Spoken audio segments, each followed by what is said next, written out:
ገድያታለሁ። እሷን ህይወት ነው ያጠፋሁት እኮ እኔ ገድያታለሁ እኮ። ሱራፌል እስኪ ተረጋጋ። ቆይ መረጋጋት ብቻ አይደለም ገድያታለሁ። ተረጋጋ ሱራፌል። አንተ እንደዚህ እንድትሸበር እኮ ነው የሚፈልጉት። ኖ ከዚህ በላይ እዚህ መቀመጥ አልችልም። ሁሉንም ነገር ለፖሊስ እናገራለሁ። ከዛ እውነቱን እንደርሱበታል ማለት ነው። ሱራፌል ተነጋገርን አይደል? ስለዚህ ጉዳይ ምንድነው ወደ ኋላ የምትመለሰው? አስር ጊዜ አይገባም እንዴ ሳሚ? ሰው ገድያለሁ። ፖሊሶች ውጭ ደግሞ የሚረዳኝ ሰው የለም። ምንድነው? ምን ሆናችኋል? ስለምን ሞት ስለምን ፖሊስ የምታወሩት?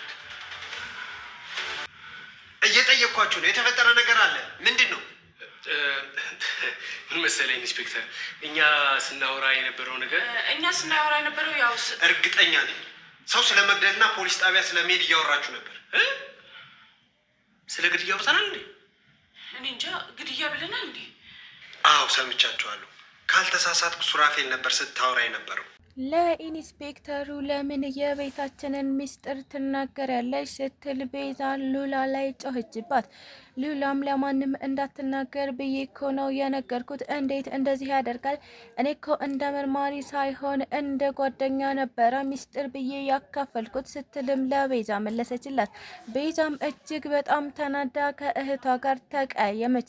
ምንም ቢሆን መርማሪ መሆኑን አትርሺ የምትለዋ ቤዛ እህቷን እያናገረቻት የነበረው በድንፎ ነበረ። ሉላም ማንም የማምነው እና የኔ የሚለው ሰው ባለመኖሩ እጅግ በጣም አዝኛለሁ ስትልም እራሷን ድብርት ውስጥ እየከተተች ትገኛለች። ሎሚ በህይወት መኖር አለመኖሯን ማጣራት አለብን ሲሉ ሱራፌል እና ሳሚ እየገለጹ ይገኛሉ። ይህንን እየሰማችው ቤዛ ታዲያ እንዴት አድርገን እናጣራ ስትልም ጠይቃቸዋለች። ሱራፌልም ሆነ ሳሚ ወደነ ሮቤል ቤት በመሄድ ነዋ የምናጣራው። ለዛም ደግሞ ሁለታችንም መሄድ አይጠበቅብንም፣ አንዳችን ሄደን በህይወት መኖር አለመኖሯን ማረጋገጥ አለብን ሲሉም ተስማምተው ይገኙ ነበረ። ታዲያ ቤዛ ለምን ሁለታችሁ እኔ እሄዳለሁ፣ እናንተ ሁለታችሁም ከዚህ በፊት ሪከርድ አለባችሁ። እናም ደግሞ ሮቤል አንድ ነገር ተፈጥሮ ካገኛችሁ እናንተን በፍጹም አይምራችሁም። ስለዚህ እኔን መሄድ ያለብኝ፣ እኔን ቢያገኘኝ ምንም አያደርገኝም ስትልም እየተከራከረቻቸው ትገኝ ነበረ።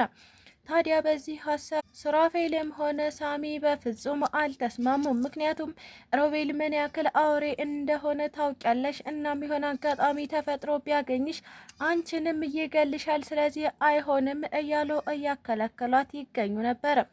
ቤዛ ግን ማንንም አልሰማም በማለት ነበረ ሁለቱም ላይ በር ከውጭ ቆልፋባቸው ወደነ ዶክተሩ ቤት እየሄደች የምትገኘው። ሰላም ጤና ይስጥልኝ ውድና የተከበራችሁ ቤተሰቦቼ እንዴት ናችሁ? እግዚአብሔር ይመስገን እኔ በጣም ደህና ነኝ። በያላችሁበት ሰላማችሁ ይብዛ እያልኩኝ እንኳን ወደ ቻናሌ በሰላም መጣችሁ።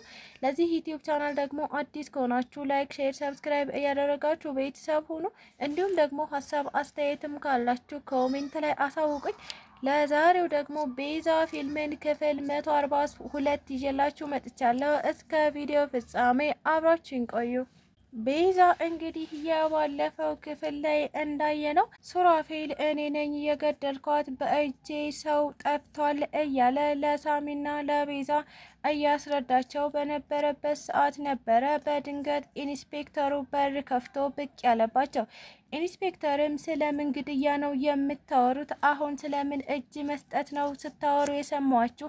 እያንዳንዱ እውነታ ንገሩኝ ሲልም አፋጧቸው ይገኝ ነበረ። ታዲያ ሱራፌልም ሆነ እንዲሁም ደግሞ ሳሚ በድጋሚ ቤዛም እኛ ስለ ግድያ ያወራነው ነገር የለም እና አንተ ያወራን መስሎህ ነው እንጂ በፍጹም እንደዚህ አይነት ነገር አላወራንም ሲሉም ጥቅጥቅ አድርገውበት ይገኛሉ። ታዲያ ኢንስፔክተሩም አያይዞ እባካችሁ የተፈጠረ ነገር ካለ እና እኔ ላግዛችሁ የምችለው ነገር ካለ ፍቃደኛ ነኝ። ስለዚህ ችግሩን አንዳችም ሳስደብቁ ንገሩኝ፣ እንደ መርማሪ ሳይሆን እንደ ቤተሰብ ላግዛችሁ ሲልም ጠይቋቸው ይገኛል። ቤዛም ሆነች እንዲሁም ደግሞ ሱራፌል በፍጹም ምንም አይነት ነገር ለመናገር ፍቃደኛ አይደሉም።